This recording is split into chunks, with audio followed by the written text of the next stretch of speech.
Well, the global financial crisis will take top billing again at the latest meeting of world leaders. This time, the G8 summit in Italy, which gets underway later this week. Britain, Canada, France, Germany, Italy, Japan, the US and Russia will discuss government responses to the crisis and debate whether it's time to start winding back official spending. Australia's Prime Minister Kevin Rudd will attend the 17-nation Major Economies Forum, which is being held on the sidelines of this week's summit. But with none of the emerging market economies represented at the G8 and the focus shifting to the G20, the relevance of the G8 has been questioned. To discuss the coming meeting, I'm joined now from London by Jan Randolph, Head of Sovereign Risk from the international economic forecaster IHS Global Insight. Jan Randolph, welcome to the program. Yeah, thank you for having me. Last time we spoke on this program, it was to preview the very first summit of the BRIC nations, Brazil, Russia, India and China. And the very fact that of those emerging economies, only Russia has a seat at the G8 table has prompted many to ask, relevance of G8 in 2009. Have they, in a way, had its day, the G8? Well, it's a good question. I think G8's a longer established club, if you like, with regular meetings that go back many years. The G20 was the real landmark. It sounded to have the greater relevance because it brought in these new emerging powers, China, obviously, India, Russia and Brazil.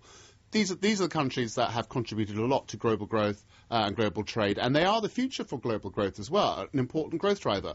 But G20 does seem on the surface a more relevant institution to tackle these global issues on the agenda, whether it's climate change, the global economic, and it's a synchronized recession we're going through, a truly global one.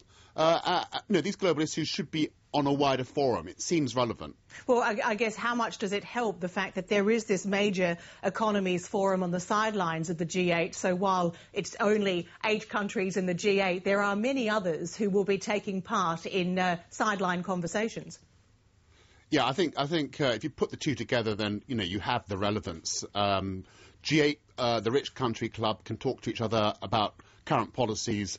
Coordination is so important. Everyone recognises only coordinated policy will create the necessary coverage, if you like, everyone working in the same direction. So they'll be comparing notes, but there are some issues also, to do with the emerging markets. They have a lot to contribute, and they are contributing. China has one of the biggest fiscal stimuluses around, and it's still growing, and their growth will be terribly important to restart the global economy.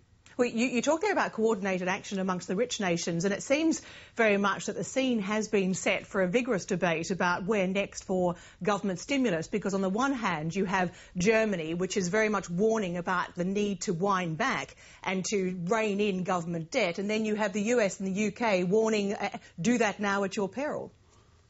Yeah, it's very interesting. A lot of bigger economic questions usually boil down to a debate between the Americans and the Germans.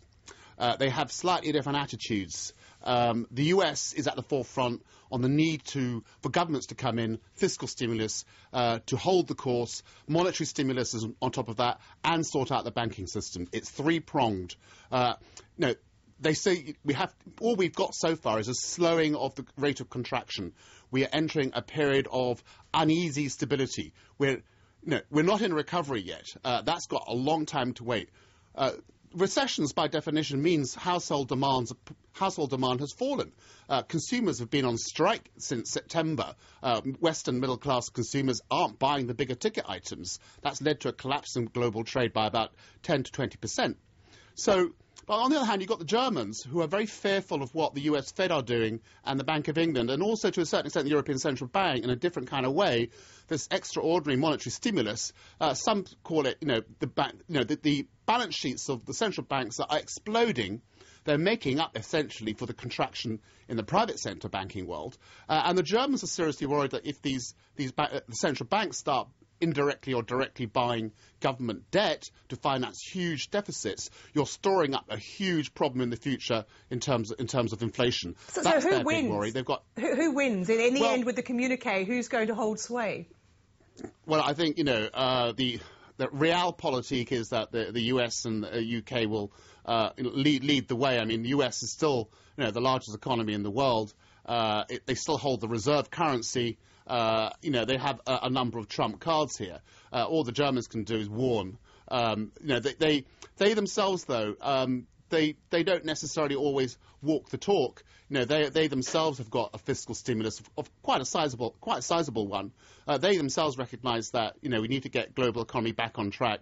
All they're really saying is they look to the future a bit more rather than the present. They say let's be careful about the future. Make sure we have plans in place for the medium and long term to rein in back all public expenditure, rein in back all this extra monetary stimulus, this quantitative easing, because we will be creating problems if we hold out too long. But the key thing is making sure that the global economy is back on its feet, essentially, and beginning to grow again. And that means fixing the banking systems. And the Germans have got a lot of work to do there in their own quarter at home. Until all that happens, then it's quite appropriate to start withdrawing the stimulus and then shrinking the central bank's balance sheets again. Well, if we can just have a quick final look at the Major Economies Forum. This was an initiative announced by President Obama to try and get some sort of agreement or breakthrough in the lead up to Copenhagen on climate change. Given the reports that are coming out about the preliminary meetings to this particular forum, do you hold out much hope that there will be a breakthrough, progress will be made on climate change? I think it is. Certainly there's the possibility now. You've got all the stars in alignment. For the first time, the Obama government has recognised the reality and importance of climate change, unlike the previous Bush administration. They themselves are introducing policies, formulating new ideas, and it is precisely the forum, to exchange ideas and policies with others. Again, it requires global cooperation for a global issue.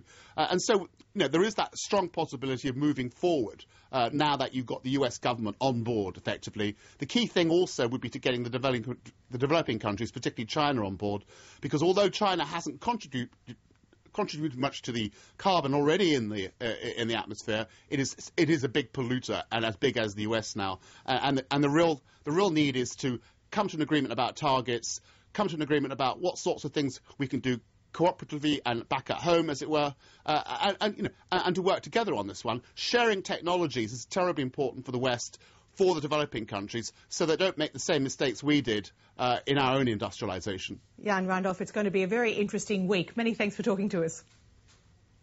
Thank you very much for having me.